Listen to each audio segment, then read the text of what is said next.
خیر مقدم ہے آپ کا حضور. صلاۃ التراویح کا شرعی حکم کیا ہے؟ واجب ہے، فرض ہے، نفلی ہے، اور اگر کوئی چھوڑ دیتا ہے تو اس کے لیے کیا حکم ہے؟ آیا یہ باجماعت ہوگی یا فرادہ؟ آپ نے ایک ہی نشست میں کئی سارے سوالات پھر ڈال آپ دیے کہتے ہیں وقت کم ملا، آج سوال ہی سوال آپ کو مل گئے. ٹھیک ہے، اچھی بات ہے. اب آپ انتظار کریں. سب لوگ انتظار کر رہے ہیں سوال کا جواب. تو پہلی بات تو یہ ہے کہ جیسا کہ حضرت نے بھی اظہار کیا کہ خاص کر یہ جو قیام رمضان ہے جسے آپ نے صلاۃ التراویح سے ذکر کیا، کیونکہ احادیث میں لفظ تراویح کا استعمال نہیں ہے، یہ ہمارے ہاں معروف ہے. یہ نماز ہم پر فرض یا واجب نہیں ہے، صحیح، کلیئر ہو گیا. نفلی عبادت ہے. ٹھیک. اگر کوئی کرتا ہے تو بہت سارا اجر پاتا ہے. صحیح. اور اتنا اجر ہے کہ جو اجر اللہ نے روزے میں رکھا ہے، صحیح، جو اجر اللہ نے لیلۃ القدر میں رکھا ہے، اچھا، وہی اجر اللہ رب العالمین نے اس نماز میں رکھا ہے. لیلۃ القدر سے؟ جی، آپ سنیں مجھ سے. رسول اکرم صلی اللہ علیہ وسلم نے فرمایا من قام رمضان ایمانا و احتسابا غفر له ما تقدم من ٹھیک، ذنبه. مغفرت ہی مغفرت ہو گئی. جس نے بھی روزہ رکھا جی. ایمان کی حالت میں اور اللہ کی رضا کے صحیح. لیے، اس کے گزشتہ سارے گناہ معاف ہو گئے. ٹھیک ہے. یہی الفاظ کہے من قام رمضان ایمانا و احتسابا غفر له ما تقدم من ذنبه، اور کوئی فرق نہیں کیا. ٹھیک. جس نے رمضان کا قیام کیا اس اور ایمان اور احتساب کی حالت میں، اس کے گزشتہ سارے گناہ اللہ نے معاف کر. سارے گناہ معاف ہو گئے. یہی الفاظ اللہ نے شب قدر کے لیے کہے. اچھا. من قام لیلۃ القدر ایمانا و احتسابا غفر له ما تقدم من ذنبه. اچھا. کہ جس شخص نے لیلۃ القدر میں قیام کیا اس کے بھی گزشتہ سارے. وہاں پورا مہینہ ہے، یہاں پہ ایک رات ہے. ایک سوال، لائیو کالر ہمارے ساتھ ہیں. السلام علیکم ورحمۃ اللہ. وعلیکم السلام. مجھے آپ سے سوال کرنا تھا. جی جی جی کیجئے سوال. ٹی وی کا والیوم بند، سوال کیجئے فوراً. جی مجھے یہ پوچھنا تھا کہ اگر ہم سحری کر رہے ہیں اور اس میں اذان آ جائے تو ہم سحری کرنا چھوڑ دیں یا اپنا سحری پوری کر لیں؟ ٹھیک ہے، سوال پوچھ رہی ہیں آپ کہ سحری کر رہی ہیں اور اس دوران اگر اذان ہو جائے. ٹھیک ہے، اس کا جواب دینا یا پہلی بات؟ میں چاہوں گا شفقت فرما دیں تاکہ لائیو ہی جواب مل جائے. جو چیز آپ نے ہاتھ میں پکڑ لی ہے، اچھا، یعنی مثلا پھینی کھا رہے تھے، چائے پی رہے تھے اور اذان ہو گئی، تو اب اس کو نہ چھوڑیں، اس کو ختم کر لیں.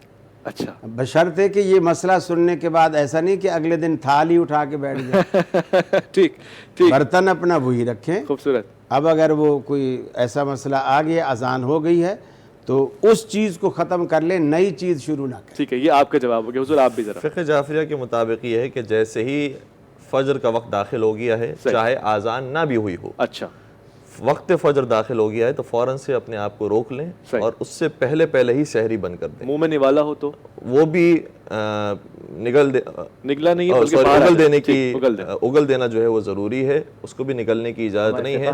تقریباً یہی علماء فرماتے ہیں جیسے ہی وقت فجر آ جائے چاہے اذان نہ بھی ہوئی ہو تو اس نوالے کو بھی اگل دینا ہے اور کھانے کی اس میں اجازت نہیں. ٹھیک، شکریہ وضاحت کے اور لیے. ویسے رمضان کے ضمن میں نا اللہ نے فرمایا یرید اللہ بکم الیسر ولا یرید بکم العسر.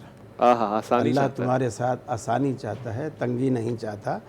روٹی بڑی محنت سے انسان کماتا ہے، اس کو اگلوائیں نہیں، اس کو نگلوائیں. اچھا، نگلوائیں، بھلے روزہ ٹوٹ جائے. ایسا نہ ہو کہ 60 روزوں نہیں ٹوٹے گا انشاءاللہ.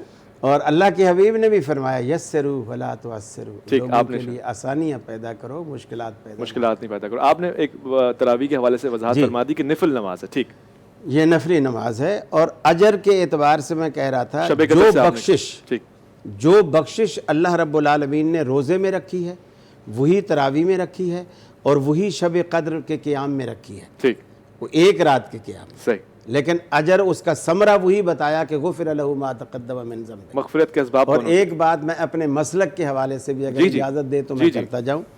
رسول اکرم صلی اللہ علیہ وسلم نے یہ بھی فرمایا، دیکھیے محنت کتنی کم ہے، انویسٹمنٹ کتنی کم ہے اور پرافٹ کتنا زیادہ ہے. صحیح.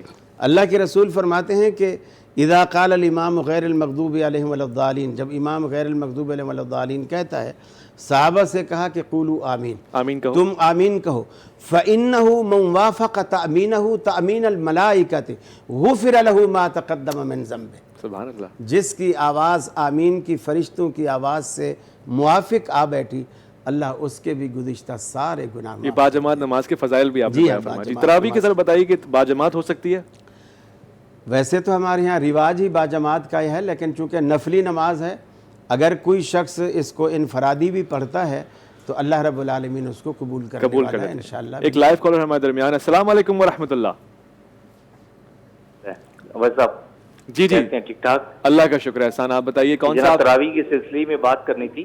جی جی کہ اگر جی جی عشاء کی نماز جماعت ہو گئی ہو اور تراویح کی جماعت کھڑی ہو گئی ہو اور میں لیٹ ہو گیا اور تراویح چل رہا ہو، تو پھر کیا میں عشاء کی نماز پہلے پڑھوں یا تراویح میں جوائن کر لوں؟ اچھا سوال ہے یہ، میں آپ سے پوچھ رہا ہوں. عشاء کی نماز فرض نماز ہے، تراویح نفل نماز؟ جی، نفل کے پیچھے فرض اور فرض کے پیچھے نفل ہو سکتی ہے.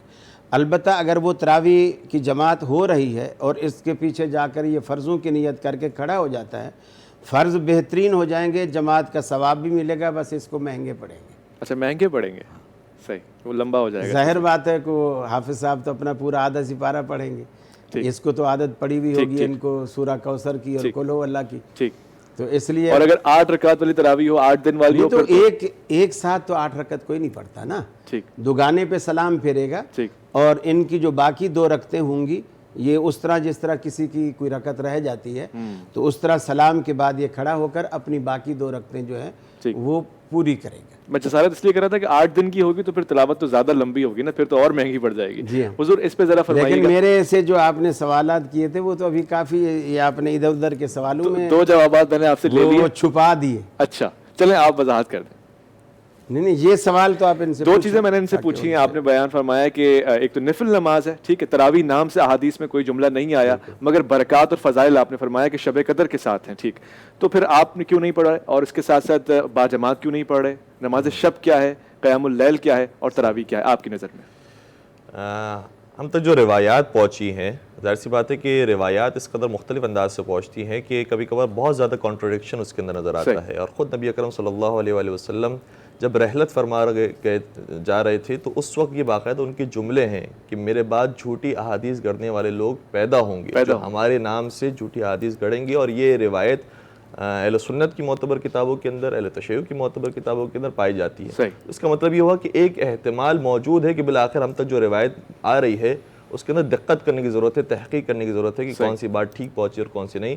تو ہم تک جو روایت پہنچی ہے اور جس کے اندر تحقیق ہوئی ہے وہ یہ ہے کہ نبی اکرم کے زمانے میں جس طریقے سے قبلہ نے بیان فرمایا کہ تراویح نام کی ایک تو نماز نہیں تھی. دوسرا یہ کہ جو نماز شبہ رمضان کے اندر ہوا کرتی تھی اس میں جماعت کے ساتھ نبی اکرم نفل نماز نہیں پڑھا کرتے تھے، اور نہ ہی انہوں نے حکم دیا ہے کہ نفل نماز کو جماعت کے ساتھ میں نے سنا ہے کہ نفل تو گھر میں پڑھنے کی تاکید آپ نے کی ہے، اس کے برعکس. ٹھیک، صرف ایک نماز ہے نماز استسقاء کے نام سے کہ جو مستحب نماز ہے اور کہا گیا ہے کہ اسے جماعت کے ساتھ پڑھا جائے. اچھا، اس کے علاوہ جو مستحب نمازیں ہیں ان میں سے کسی بھی نماز کے بارے میں نہ نبی اکرم نے پڑھائی ہے نہ یہ حکم دیا ہے کہ اسے جماعت کے ساتھ پڑھی جائے. اس لیے جماعت کے ساتھ ہمارے یہاں نماز نہیں ہوتی. ماہ رمضان کے اندر البتہ کچھ تعداد پیغمبر اکرم بڑھا دیا کرتے تھے. اچھا، اور جو روایات ہم تک پہنچی ہیں اور جس کے بارے میں علماء بیان فرماتے ہیں کہ اس طریقے سے اگر عمل کیا جائے تو وہ بہترین ہوگا، وہ یہ ہے کہ پہلے کے 2 عشروں کے درمیان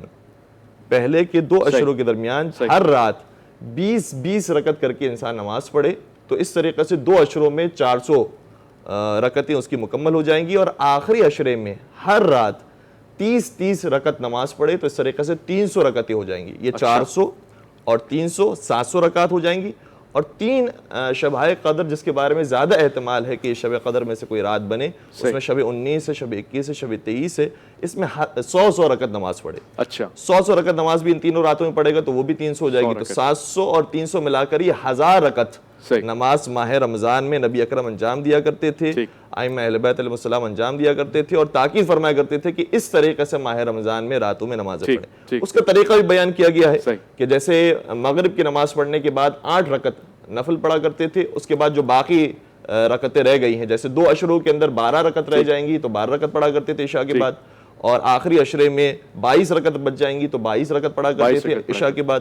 اس طریقے سے انہوں نے 1000 رکعت مکمل کی ہے ماہ رمضان کے اندر. تو یہ حتمی اور متفق حکم ہے تمام ہی مسلمانوں کے درمیان کہ ماہ رمضان میں بہرحال نمازوں کو بڑھا دیا کرتے اور تھے. تعداد تو یہاں زیادہ بڑھی نظر آ رہی ہے, محنت زیادہ ہو رہی ہے. لائیو کرو ہمارے پاس ہے. السلام علیکم ورحمۃ اللہ. وعلیکم السلام.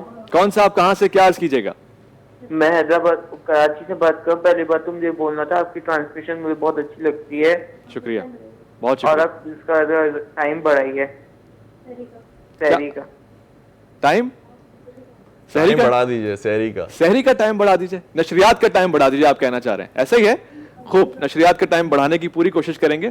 البتہ تھوڑا سا میں شکر گزار ہوں آپ کا کہ آپ لوگ دیکھتے ہیں اور خاصا وقت دیتے ہیں اس نشریات کو. بہت شکریہ. عرفان رمضان آپ کا استقبال کرتا ہے, اس طرح کی کال کرتے رہیے, ہمارا حوصلہ بڑھتا ہے. تو آپ نے فرمایا کہ ٹھیک ہے صلاۃ التسبیح, اچھا سوری قیام اللیل کے حوالے سے آپ نے بیان فرمایا.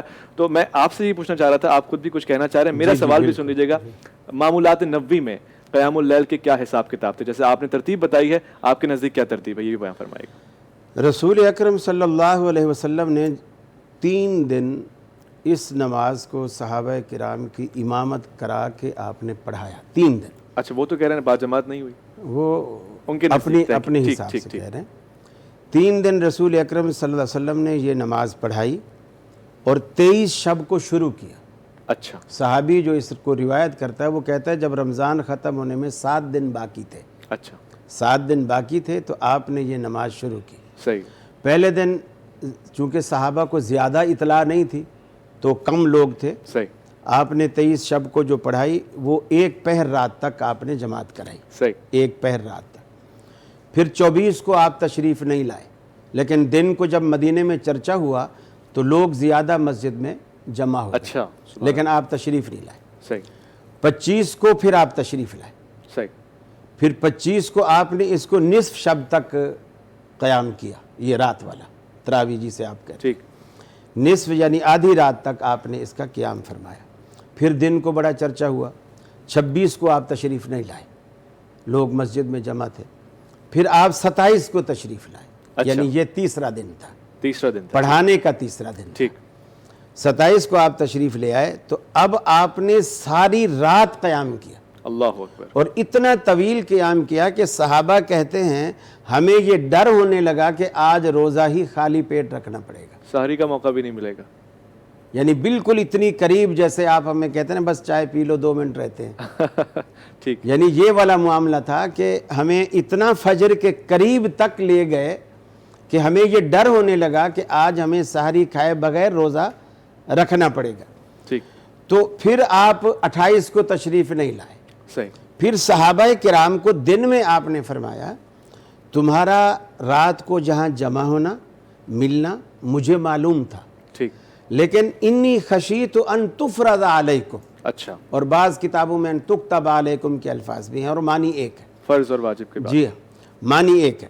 تو آپ نے فرمایا کہ تمہارا اس طرح مل کر نماز پڑھنا, اس طرح جماعت کے ساتھ نماز پڑھنا اللہ کو بہت پسند ہے. اچھا. اور مجھے یہ ڈر ہے کہ کہیں وہ اپنی پسند تم پر فرض نہ کر دے. اللہ کے نبی کو اللہ کی پسند کا ڈر کیوں؟ ہم نبھا نہیں سکیں گے, یہ ہم پر شفقت ہے نا. اچھا. بہت ساری چیزیں آپ نے جیسے مسواک ہے, آپ نے فرمایا اگر تم پر مجھے مشقت کا ڈر نہیں ہوتا تو میں اسے ہر نماز کے ساتھ فرض قرار دیتا. سبحان اللہ. یعنی ہمارے جو, چونکہ آپ رحمت للعالمین ہیں ٹھیک. اور آپ ہماری کمزوریوں کو دیکھتے ہوئے ٹھیک. کہ فرض نماز کے لیے بیچارے کس طرح آتے ہیں, جی. چہ جائے کہ میں راتوں کو ان کے بستر چھڑوا کے اس طرح یہاں صحیح. لگا دوں. خوبصورت خوبصورت. تو آپ نے اس طرح فرمایا کہ انی خشیت, ٹھیک. مجھے یہ ڈر ہوا کہ ان تفرض علیکم, تم پر یہ فرض نہ کر دی صحیح. جائے پھر تم اسے نبھا نہ سکو. نبھا نہ سکو. ایک وقفہ ہو رہا ہے, خبردار رہیے گا کیونکہ واپس آپ نے یہاں لوٹ کر آنا ہے. خبروں کی طرف جا رہے ہیں, خبروں کے بعد فوراً سے علم کی طرف آئیں گے. عرفان رمضان میں آپ ہی کا انتظار ہے.